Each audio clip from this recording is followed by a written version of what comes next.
नमस्कार.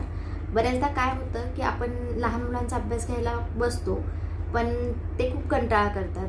त्यांना लिहायचा कंटाळा येतो आणि जर समजा तुम्ही डायरेक्टली ए टू झेड लिही किंवा 2 लेटर वर्ड्स लिही, 1 to 20 लिहून दाखव, असं जर मुलांना सांगत असाल तर ते अजूनच कंटाळतात. ते अजिबात घरात अभ्यास करायला बसत नाही.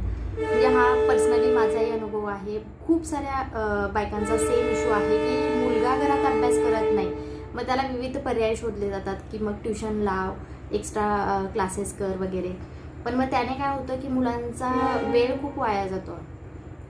मग हेच जर तुम्ही इंटरेस्टिंग वेने मुलांना शिकवलं, जसं की समजा त्यांना तुम्ही 1 to 10 नंबर्स लिहायला शिकवलेले आहेत, मुलगा रिकग्नाईज करतोय आणि त्याला हळूहळू लिहायलाही जमतंय, पण तो कंटाळा करतो.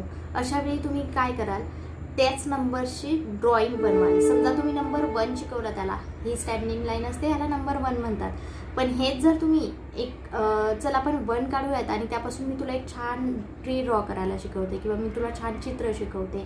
नंबर 2 पासून आपण एक नवीन चित्र तयार करूयात, त्याला छान कलर करूयात. असं म्हणजे वेगळ्या वेने शिकवलं तर मुलं इंटरेस्ट घेऊन शिकतील, पण होमवर्क पण वेळेवर होईल आणि मुलांना थोडीशी ड्रॉइंगची किंवा एक्स्ट्रा ॲक्टिव्हिटीची सवय पण लागेल.